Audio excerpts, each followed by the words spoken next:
Cara, poucas bandas viveram o rock and roll de verdade, assim, na veia, que nem esses caras. Pior que nem parece, né? Você olha pra esse menino com cara de bebê, inofensivo, mas olha, o moleque era o diabo. Pra você ter uma noção, tá? Antes mesmo de virarem sucesso mundial, os caras já tinham no currículo várias bebedeiras, mulheres, uma prisão e uma deportação.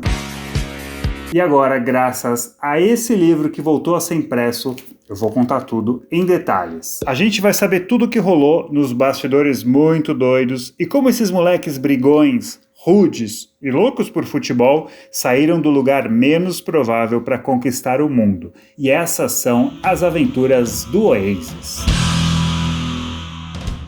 Não é a primeira vez que eu falo deles aqui, eu já tenho um vídeo no canal em que eu conto sobre a infância dos irmãos Gallagher, o problema que eles tiveram com o pai e como que a banda terminou. Se você quiser ver, o link apareceu aqui em cima e tá lá na descrição também. Agora eu vou entrar nos detalhes. Como que eles conseguiram o primeiro contrato, a estratégia meticulosa do empresário, que eu vou contar, cara, tá em 50 páginas. Esse presente da editora Belas Letras tem 500 páginas. É o Voando Alto, As Aventuras do Oasis. O autor é Paolo Hewitt, que viu tudo com os próprios olhos. A Belas Letras lançou a reimpressão da biografia e essa versão aqui vem com brindes, mini quadros, marcadores de página e até bonequinhos de papel do Liam e do Noel de recortar e colar. Minha namorada já fez esse trabalho e eles vão ficar aqui atrás durante o vídeo. Se você é fã da banda ou de rock and roll e quer conhecer esses bastidores, pode comprar com 10% de desconto usando o meu cupom Julio10. O link tá lá na descrição e, cara, serve para qualquer título da Belas Letras, seja de rock, internacional ou nacional. Aproveitem. Cara, eu vou começar esse vídeo então no dia 31 de maio de 1993, no show em que o Oasis foi descoberto, entre aspas, por um cara chamado Alan McGee. E como eu contei lá, esse show aconteceu em Glasgow, na Escócia. Os caras foram numa van caindo aos pedaços. O Oasis não estava no lineup, eles se convidaram para tocar. E isso aconteceu na base da força. É que os seguranças da casa, o King Toots, viram que o pessoal de Manchester era bem mal encarado e estava em maior número. Então, para evitar treta, vamos deixar os caras tocar. O show durou 15 minutos e na plateia estava Alan. Alan McGee contou a biografia que, quando viu o Oasis, sentiu uma empolgação que há muitos anos não via numa banda de rock britânica. Depois ele encontrou Noel no bar e não teve dúvidas. Disse que queria contratar a banda pela Creation Records, que era uma das principais independentes da Inglaterra. Segundo ele, o Oasis era um cruzamento dos Sex Pistols, ídolos do punk, com os Small Faces, um grupo de rock psicodélico dos anos 60. A conversa foi legal, eles trocaram telefones.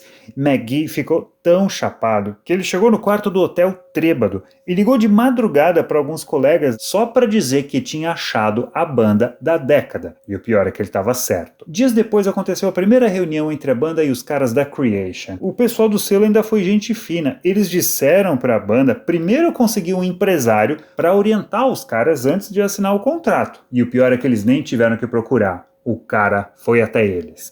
O nome dele era Marcus Russell, empresário de Johnny Marr, o cara que tinha sido guitarrista dos Smiths. Noel conhecia o irmão de Johnny e tinha dado uma fita do Oasis para ele. Um belo dia, Marcus ouviu, gostou e quis ir no primeiro show da banda que ele pôde. E foi na Universidade de Manchester em 18 de junho. Mais uma vez, ele ficou impressionado e disse isso para a namorada do Noel, que alguém apresentou para ele lá no meio da galera. Dias depois, o telefone de Marcus Russell tocou. Era Noel querendo conversar. Mesmo estando em Manchester, Noel pegou um trem na mesma hora para sentar com o cara e fechar negócio. O Marcus disse nessa reunião que o Oasis tinha a velha tradição britânica, grandes canções, ímpeto e vontade de trabalhar. Noel, por sua vez, disse que estava farto de bandas bunda mole, segundo ele, como o R.E.M. e o Swede. Tinha sido considerada a melhor nova banda britânica de 92. Pronto, agora eles tinham um empresário e o cara estava disposto a fazer deles a maior banda do mundo. O baterista Tony McCarroll já estava na mira dos outros quatro. Achavam que ele era um mau baterista e que não tinha atitude. Tanto, cara, que na primeira reunião com o empresário, Tony simplesmente foi excluído. Eles achavam que eu chegar lá e dizer pro empresário que queriam tirar o baterista e a coisa ia ser resolvida, mas o cara falou, não, velho, vocês estão malucos. Vocês podem assinar o contrato a qualquer qualquer momento. Tony foi mantido, mas só por alguns meses. Nessa reunião, o empresário traçou uma estratégia para fazer do Oasis uma grande banda. Primeiro, evitar a cidade de Londres por enquanto. Segundo, tocar em qualquer lugar de qualquer outra cidade, não importa o tamanho. Terceiro, construir uma sólida base de fãs e só depois partir para a capital. No fundo, o que movia Russell era a vontade de repetir o feito de outro empresário britânico, Peter Grant, que conquistou o mundo com Led Zeppelin nos anos 70. Os 4 concordaram com a estratégia. A única exigência feita por Noel era a liberdade artística. Ninguém podia dizer o que fazer nas músicas. O contrato com a Creation foi assinado só em 22 de outubro de 93. Esse era para o Reino Unido. Já o contrato mundial foi assinado com a Sony, que tinha uma parceria com a Creation no país e que relutou em assinar com Oasis. Blair McDonnell, presidente da Sony Publishing, chegou a dizer que Manchester já era. Aí, Alan ameaçou desfazer a parceria com a Sony, e o cara voltou atrás. Se Marcus pensava lá na frente, Noel fazia o mesmo. Meses antes de gravar o disco, ele já tinha o álbum Definitely Maybe todo desenhado, e ninguém podia dar opinião. Mas o próximo passo da estratégia não era lançar CD ainda. Era fazer a banda ser ouvida e lida. As principais revistas musicais do Reino Unido, a New Music Express, NME e a Melody Maker, começaram a mandar enviados para assistir aos shows do Oasis e quase todos fizeram elogios. A Melody falou: "Eles me conquistaram e você será o próximo." O repórter reconheceu como influências os Beatles, Sex Pistols e os Stone Roses, da cena alternativa de Manchester. Mas também estava ficando conhecida a arrogância dos irmãos Gallagher. Eles ouviam muitos elogios: "Ah, vocês são vocês vão longe." E a resposta quase sempre era: "Claro que vamos, cara, quem é que duvida disso?" Agora, cara, já tava rolando um hype, ou seja, todo mundo tava falando sobre o Oasis no Reino Unido e Londres tava chamando a banda, mas eles não iam pra lá agora não. O que eles iam fazer primeiro era preparar o primeiro single. Saca só o raciocínio do Noel. Eles já tocavam músicas como Shaker Maker, Cigarettes and Alcohol e Live Forever, que se tornariam clássicos, e tinha também uma demo de Columbia, que tocava bem em algumas rádios. Só que ele queria deixar as melhores músicas para depois. O cartão de visitas do Oasis tinha que ter atitude, energia, volume, ser simples e direta, como era a banda. Com isso em mente, Noel sentou no estúdio no meio de uma sessão de gravação e escreveu uma música nova, Supersonic. E cara, saca essa história. Enquanto ele escrevia, tinha uma cadela no estúdio chamada Elsa. Alguém derramou o pó, no chão e a cadela cheirou, cara. Sob efeito, ela ficou encarando a parede branca. Noel, vendo aquilo, começou a dar muita risada e isso inspira essa parte da letra. Em português, eu conheço uma garota chamada Elsa. Ela tomou uma aspirina. É uma marca comum por lá, tipo um Eno pro estômago. Ela cheira por um bastão num trem supersônico e me faz rir. A letra como um todo faz uma clara referência à droga. Em 27 de janeiro de 94 aconteceu o tão esperado primeiro show aberto em Londres. Foi num lugar chamado Water Rats, um clube pequeno, mas ele foi escolhido de propósito que era para ficar lotado, como de fato ficou. Pronto, os primeiros passos já tinham sido dados, o single estava na manga e era hora de gravar o primeiro CD. E foi quando os problemas começaram. As sessões aconteceram num estúdio no País de Gales, que fica ali a oeste da ilha da Grã-Bretanha. Eles gravaram tudo, quando foram ouvir ninguém entendeu nada, o som estava fraco, aquilo definitivamente não era o Oasis.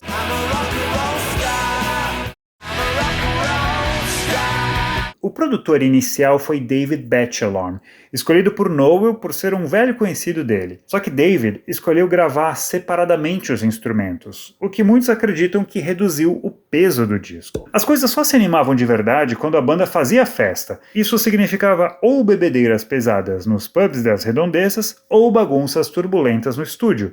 Numa dessas ocasiões, Bonehead estava pegando tão pesado que quase levou uma surra de Noel. O que aconteceu é que o guitarrista base do Oasis cheirou tanto e ficou virado, enchendo o saco de todo mundo a noite inteira. No dia seguinte, Noel disse para ele: "Ou você para de cheirar, ou a gente vai se acertar no tapa." De ressaca, Bonehead passou o dia inteiro com medo.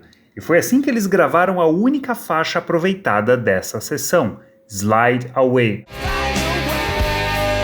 Bachelor foi dispensado e o disco foi regravado com Mark Coyle num outro estúdio no sudoeste da Inglaterra. Agora sim, foi ao vivo, todo mundo tocando junto. Na real, o trabalho de Coyle não ficou tão bom assim. Tiveram que chamar um outro cara, Owen Morris. Ele era conhecido do empresário Marcus e sabia criar a parede de som, uma coisa com muito volume. A missão dele era essa, deixar o som mais próximo possível do que era o Oasis ao vivo. Falando parece fácil, né? Só ir lá no programa e aumentar o volume das coisas. Só que, cara, na real é muito difícil. A primeira música em que ele mexeu foi Rock and Roll Star, faixa 1, que tinha guitarras demais. Owen tirou uma ou duas, enfim, e acrescentou uma panderola. Ele achou que Noel ia detestar. Mas quando ele ouviu, falou, ficou legal. Owen repetiu a dose na gravação oficial de Columbia. Menos guitarras, panderola, joinha do Noel. Ele mixou uma música por dia, abastecido por garrafas de vinho trazidas pelo empresário do Oasis. Mas teve uma música que foi reprovada e foi justo Live Forever, outra fortíssima composição. O produtor queria tirar o solo de Noel. No que ele reagiu: "Você só pode estar de sacanagem? Eu passei meses bolando essa porra." Bom, enquanto o disco estava ficando pronto, o Oasis seguia na estrada e experimentava as primeiras badernas em hotéis. É que agora eles já estavam ganhando hospedagem. E uma história muito maluca aconteceu em março de 94, na Escócia. E o responsável, vejam só, foi justamente o Noel. Ele encheu a cara de brandy e decidiu soltar uma fake news. Ligou para o assessor de imprensa da Creation Records, dizendo que Bonehead invadiu o chalé de Jackie Stewart. Lembra dele, aquele lendário piloto de Fórmula 1? Ele devia estar hospedado por lá. Ele disse que o guitarrista roubou um rifle e começou a atirar nos pássaros. Cara, a fake news chegou na imprensa e a Melody Maker chegou a publicar. Era tudo mentira. Mas eles adoravam. Aí a próxima que os caras aprontaram foi a prisão a caminho da Holanda. E foi assim. Na verdade foi antes, em fevereiro, quando eles tocariam em Amsterdã. Eles começaram virando 2 garrafas de Jack Daniels quando embarcaram no ônibus em Manchester. A viagem ia ser numa balsa a partir da cidade de Harwich. Antes de embarcar, compraram mais uma garrafa. Aí, entrando na balsa, tinha um duty free. E os caras decidem roubar garrafas de champanhe para tomar no bar. Os seguranças descobriram, é claro, e foram atrás deles. Todo mundo saiu correndo para os quartos, caindo de bêbados. Gixie e Liam foram alcançados, tomaram uma surra e foram para uma cela. Tudo dentro da balsa que está indo em direção à Holanda. No dia seguinte, Bonehead e McCarroll tiveram os passaportes retidos. Os 4 tiveram a entrada proibida no país e foram mandados de volta. Quem não viu nada disso foram Noel e Marcus, que desembarcaram normalmente e só então ficaram sabendo. Show cancelado, volta todo mundo para a Inglaterra, reunião para dar bronca, e Liam se defende dizendo que foram um comportamento digno de rock and roll. Ah, e tudo saiu na imprensa, é claro. Segue o jogo. No mês seguinte, teve a primeira aparição em rede nacional na TV. Eles conseguiram uma inserção num programa do Canal 4 para tocar o single Supersonic, e foi um marco. Essa apresentação na TV capturava alguns indícios da proeza da banda ao vivo e serviu para aguçar o apetite de todo mundo. Estava patente que o Oasis tinha alguma coisa que os colocava muito acima dos seus contemporâneos. O som, o visual, a atitude, tudo isso intrigava e empolgava os espectadores. Eles seguiram tocando em vários cantos do país: Bedford, Tunbridge Wells, Oxford, onde inclusive roubaram uma TV para ver um jogo do Manchester United, no camarim, Birmingham, Bristol, Bath. Agora, velho, a parada era chegar no hotel, secar o frigobar, fazer um show do caralho e procurar alguma festa. Quartos eram destruídos, garotas iam pra cama e então, na madrugada, com quantidades enormes de álcool e narcóticos correndo pelas veias, eles saíam correndo do hotel, deixando as contas pendentes. Só depois de todas essas aventuras, todo aquele plano do Marcus sendo executado, é que foi lançado o single de Supersonic em 11 de abril de 94. A NME descreveu a música como psicodelia estilo Beatles de primeira, alimentada pelas cabeças de jovens drogados e de cara amarrada de Manchester. Que resumo, hein? O arranjo foi inspirado em bandas glam rock dos anos 70 e a letra tinha rimas básicas, revelando o estilo de Noel. A música começou a tocar nas rádios e Oasis voltou para a estrada. Na real, cara, só estava faltando acontecer uma coisa: uma discussão ou briga entre Noel e Liam. E a primeira vez que isso chamou a atenção foi justo em frente a uma jornalista da NME. A conversa começou com Liam dizendo assim: "Vamos lá, seu babaca, vamos brigar." e depois eles trocaram outros insultos. Mas os irmãos não estavam nem aí, não importava se as manchetes eram ruins, porque a banda era aquilo mesmo, brigões arroceiros bêbados, e isso gerava comentários. No futuro, críticos apontariam o dedo para essa simplicidade, duvidando até da inteligência de Noel para fazer rimas melhores. Ainda assim, Supersonic ficou na posição 31 no Reino Unido com um clipe simples apresentando a banda na MTV para todo mundo que ainda não tinha visto.